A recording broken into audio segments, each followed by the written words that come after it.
People look at stories through different lenses. I have my own personal take on some of these trending issues. Hi, I'm Mariah Ramharack, and welcome to In Case You Missed It.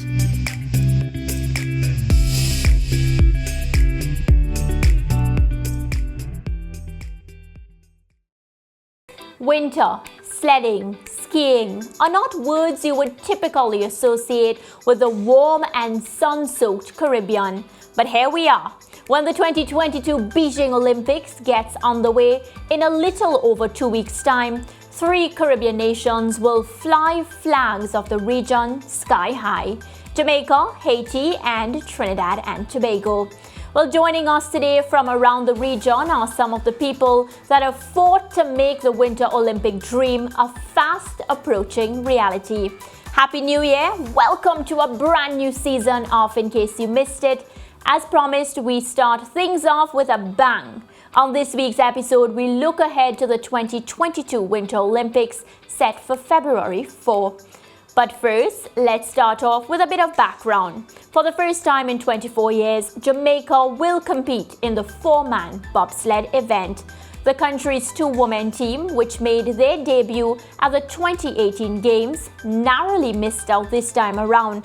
But the women will still have a participant at the Games in the brand new event, the Women's Monobob. For Haiti, it will be their first appearance at a senior Winter Olympic Games. While for Trinidad and Tobago, it will also be a triumphant return to the Winter Olympic stage, with their bobsled team set to compete for the first time since 2002. We start off with Jamaica. It's my pleasure to introduce our first 2 guests, Rolando Reed and Jasmine Fenlater Victorian. Welcome to In Case You Missed It. First of all, congratulations on creating history. Thank you very much. Pleasure to have both of you. Rolando, I'll start with you first. It has been 24 years since we had a 4-man crew. You have previously spoken about the importance of previous generations. What does it mean to take your place in history? It's a good feeling. I've worked hard, and I know those before us have worked hard and still working hard. I mean, we have Coach Wayne Thomas, who is plays an integral role in the push training and push coaching. And we still have, of course, Mr. Chris Stokes, who is one of the original members, who is the CEO of the Federation. So we still have active members from previous, and the new generation is actually doing the best they can, and luckily we qualified for the Games. Yeah, Rolando, for me, it's always about the story and the background to the athlete, right? So I'm going to pose this question to you. Why and how did you take up bobsledding in the first place? It's good that you asked, because it's actually a brother of mine who he saw the talent, and that's Peter Johnson. And he said, look, bro, you're fast, you're strong. I think with that combination, you'll be a great bobsledder. And I was living in Florida at the time, and he said, look, just return home, give it a shot. I'll take on this journey with you. And so we did. And here am I today, 3 years later. Right. And Jasmine, your turn now. This will be your 3rd Olympic Games overall. And it's fair to say you have become a real standard bearer for Jamaica, for female athletes on the whole everywhere. How proud are you to be a part of this achievement? Paying homage to the people who came before us. We wouldn't be able, as the new generation, to be here today. And I'm entering that latter part of my career to, after these Games, enter the alumni status. And I hope that I've created that way for our future females to continue the legacy, to not just be there the first time, but to come back a second time, back-to-back Olympics is a huge feat. And I hope we can continue that moving forward. Yeah, and Jasmine, it's no secret, it's a very tough sport, but you have kept going through injuries and other ups and downs. You have faced huge challenges heading into this Olympics, but you're still moving forward. Yeah, that's one of the things, and Rolando can attest to that on the team, that we always continue to move forward. Even if it's the smallest step forward, that was ingrained in the culture. That's ingrained in the culture of Jamaica. And so it's in our blood to overcome adversity and do the best that we can, holding our head held high and giving our best effort always. So through those challenging times, I said yesterday, without great victories, there is always going to be struggle. And if you can endure that struggle and keep moving forward, at the end of the road, there is some amazing opportunities that you have fulfilled. Yeah, definitely very inspirational. And Rolando, we know you also have faced obstacles. You know, you made a lot of sacrifices for this Olympic dream, your job. You became a dad. Would you say it was all worth it? It was all worth it. I mean, I live by a simple motto, and it's Latin, festina lente, which means make haste slowly. And that's just basically any activity that you take on is to basically take it on with some sort of urgency, but at the same time, diligency. Because we often try to make rush or make haste, of certain circumstances, and then we make mistakes, and then we forget the ultimate goal. So along the way, I had challenges. Jazz can attest to it, my teammates can attest to it. I mean, it's out there. And I just know the end goal was to make it to the Olympic Games. And I achieved that, and I have no regrets. I think that's what makes the success story even sweeter. Well, Jazz, this one is for you. I want you to tell us a bit about your event, the Monobob, which will be making its Olympic debut, and how the preparations have been going for this event.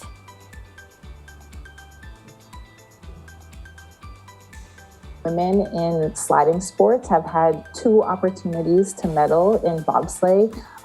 It's an interesting event where it's one person. So you push, you jump in, you also drive, and the sled almost weighs as much as the 2-person sled. So it really is a testament to female power, female strength, female speed, and driving it, I would say arguably it's probably the toughest driving obstacle. So those that can navigate it well and make these Olympic Games, in my opinion, I think these 20-something women might be the best drivers in the world, male or female.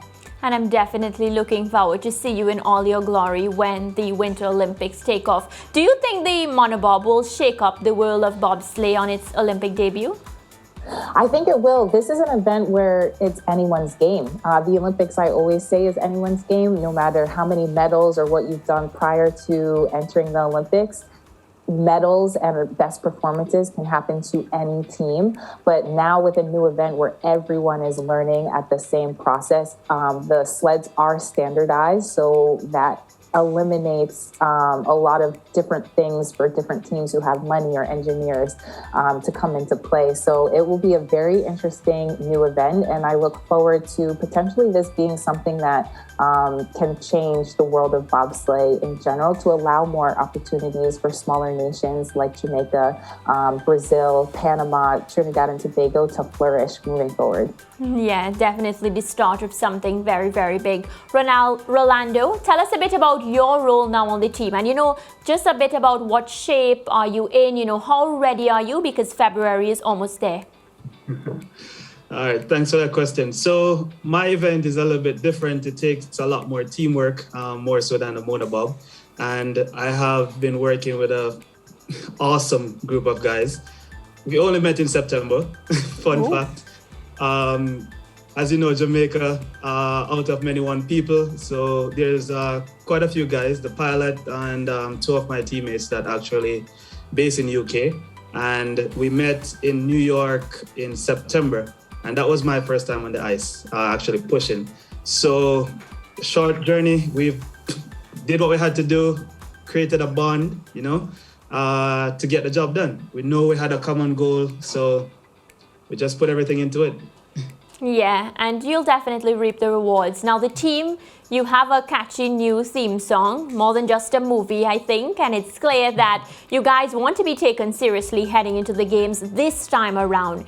Can we expect some fire on the ice? Definitely.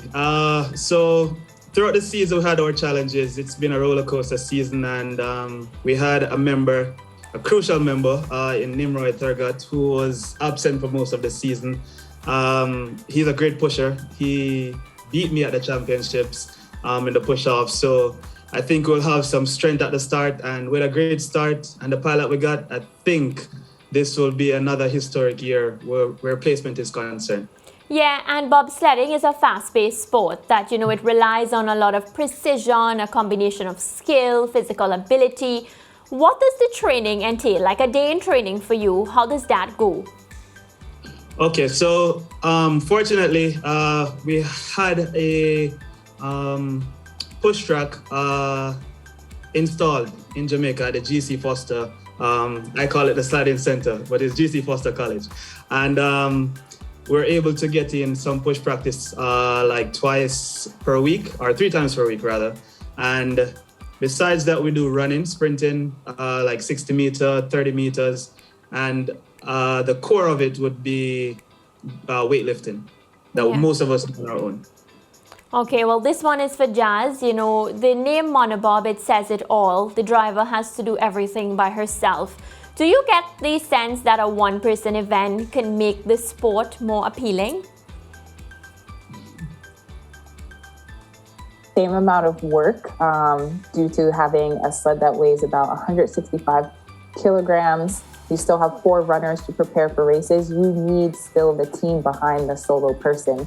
But the appealing wise of being a monobob allows nations who don't have the funding or are just getting back into bobsleigh if they've had a hiatus or trying to start a women's program. This is a great opportunity to test that out without needing multiple hands, allowing someone to learn driving more proficiently and amongst different opportunities to travel the world at an easier pace with the sport. So I definitely think moving forward after this Olympic Games, a lot more nations can see the opportunity they should take to enter winter sports, especially as Caribbean islands, warm climate islands. This is a way to really expand the athleticism that you hold within your nation. Yeah, definitely looking forward. Well, Rolando, she mentioned the expensive part of the sport. There has been a GoFundMe for sleds, and I'd like to find out,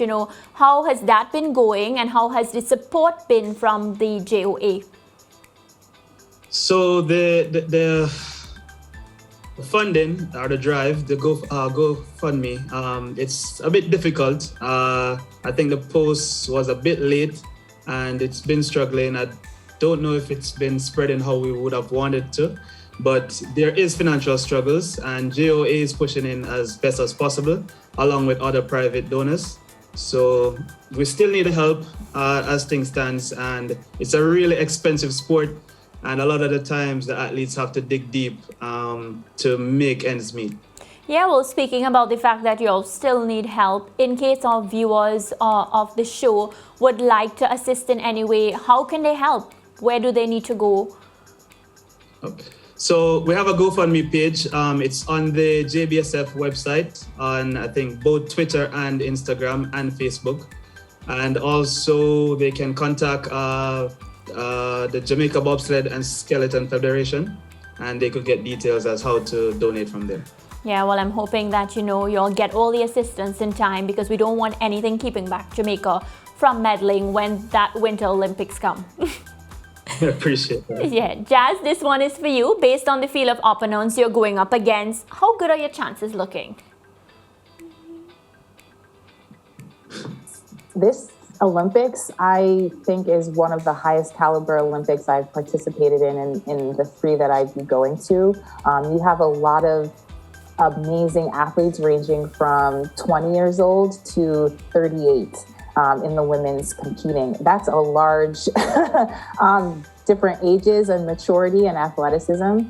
I think it's going to be a fight all the way to the last run, to the 10th, to the 100th of a second. And I'm excited to compete at that level. You never want to win knowing that your competitors weren't on their best, at their best.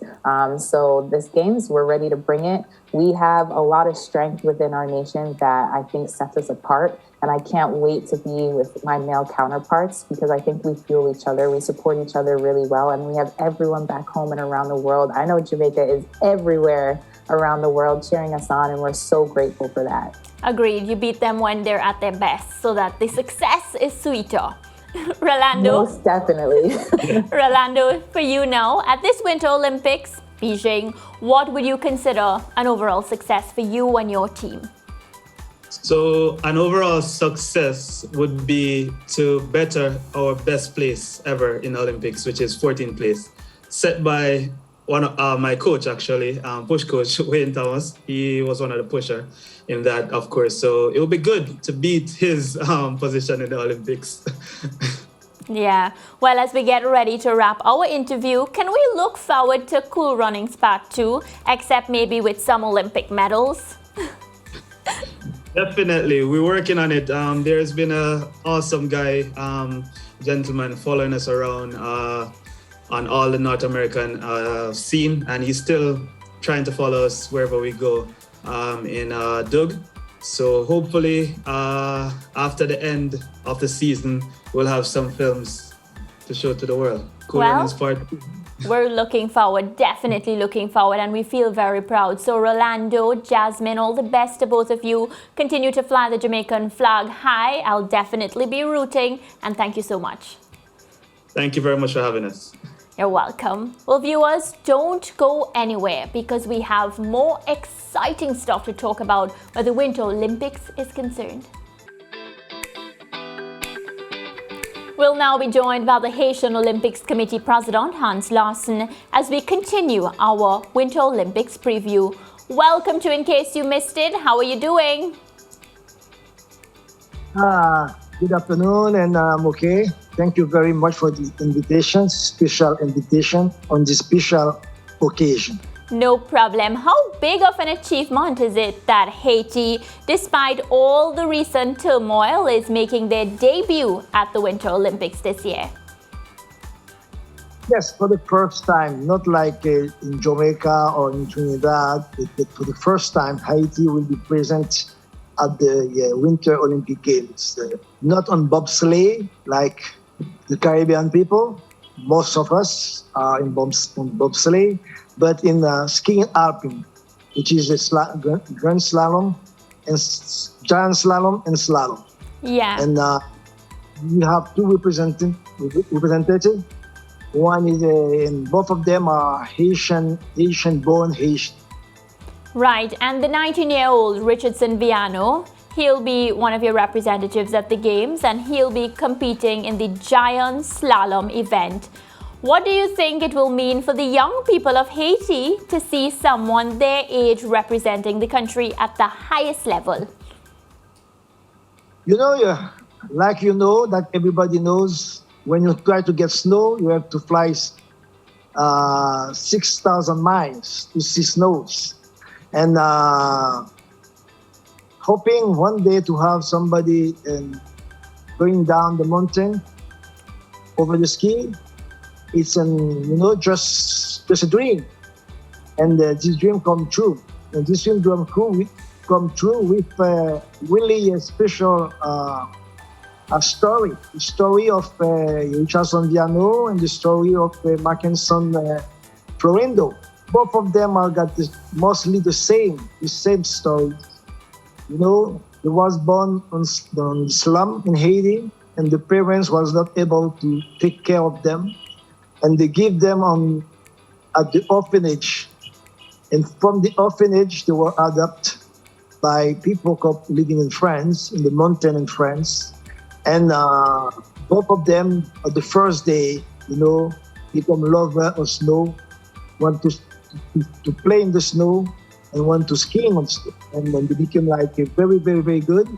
And when the French Skiing Federation wanted to took them, the parents, French people, Italian French people, decide that to contact the Olympic Committee first and the Haitian Skiing Committee, and to say that we have two athletes ready for the maybe Olympic or the high level. We would like them to participate for their country. That means to participate to Haiti, not for a foreign country. And this is, from it's a story that the story goes directly to my heart. Yeah. In the heart of the people who are with me on the executive committee and the people on the Haitian skiing federations. And by themselves, they continue to prepare themselves. And last year, I was in fact at one certain time, just saying how they good, like they said. And in last January, I went to Cortina.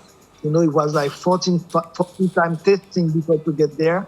But testing for COVID, it was a very long and difficult flight. But when I went there and I saw them skiing at the World Championship. And then I saw Richardson, finishing the line in 35 position. I said, and be the youngest, skiing guy over the first 50, your youngest of them. I said, wow. Yeah. Wow, I got a big smile really big smile over my face. And I said, we are not there not only to participate, but not to be maybe on the podium, but we are not there to be like ridiculous people. Yes. We are participating. And Mr. President, do you think that, this achievement that you're talking about, this story and this journey will inspire other Haitians to now try and compete at the Games? That's my dream, not only for the one living outside of the country, what we said Haiti diaspora, but also for the one living in Haiti, to try to tell them that the limit is the sky. And if you want to achieve something, you have to work hard for it, and you can go for it. Because we are not born on the snow. And if Richardson and Mackenson can achieve that, you in your country, you living under the sun, you can in other sports, also achieve your dream. But you have to be focused and continue working hard to get what you want to do. Yeah, you spoke about Mackenson. You spoke about Mackenson. What would you say, has resulted in this success in skiing in Haiti? Because a lot of youngsters, coming through and doing very well. So what has contributed to this? Mackenson was the one who was qualified because Richardson got injured, was qualified for the youth Winter Olympic Game in Lausanne in 2020 and represent Haiti in the 2020 Youth Olympic Game. And he continued. Now he started the university and he continued working hard, But Richardson just dedicated himself to the ski for the bob. Yeah. And that's what made it. What I noticed is, when I'm interviewing the athletes around the Caribbean, they keep telling me that, there's a high cost associated with participating in these events. How much has your organization invested in your athletes? And, what are the plans for the future where investment is concerned and the Winter Olympics? We are working really close with the federation, the skiing federations. And we are waiting for the next 4 years program, budget in the program. We only have 2 athletes, and we are able to have 2 athletes qualified for the grade, the Olympic grade. That means for the moment, both of them supposed to be qualified for the Olympic grade, and they will have this grant. But the preparation will cost a little bit more than the grant. And our sponsors, Haiti, Baby Rush, which is back, and the other one, AIC, which is an insurance company, are ready, really ready to invest on those 2 athletes for the next winter game, and during all the time, to go to the World Championship and all the big events where the name of Haiti will be there and the athletes will be performing as a top level. Yeah, and we know the power of sports in changing lives and destinies of our young people, especially those that are less fortunate. Is this more evidence of that kind of impact in Haiti where, you can come out of a bad situation through sports and, better your situation? I always say that, and I always try to send that into sell that too. That means only sports can reunite people. And only sport can put everybody together. Only sport can bring family to peace. Yes. There are programs that we are now working with the central bank and other private sector, people for public sector, not only our sponsors, but other sponsors, to try to build in the country more gymnasium where they can perform, sport like boxing, karate, taekwondo, and also basketball 3x3, and also ping pong, table tennis. And we think that and all those little gymnasium will have just around them, we have what they name the green gym, which is a gym that we have in a gym that is outside. Okay. The green gym that people can not only go inside and perform in those sports, but also go in the gym. But a gym which is that help that everybody can see you doing, performing on it, and all people from the slum can use it, for themselves, and create other mentality, other way to things than violence. Yes. Well, Mr. President, I want to thank you so much. And of course, I'm wishing you all the best as you get set to make your debut at this year's Winter Olympics. Thank you very, very, very, very much. And I appreciate that you take your time and you give, and the people take their time to look at me and then to hear at me talking about the Haitian dream for the next days. Thank you. Thank you very much, ma'am. Take care. Well, viewers, that's a wrap for this week's In Case You Missed It. I hope we helped you get ready for the Winter Olympics 2022. Be sure to like, share and comment as I look forward to what you think about this week's episode. Bye for now and remember to stay safe.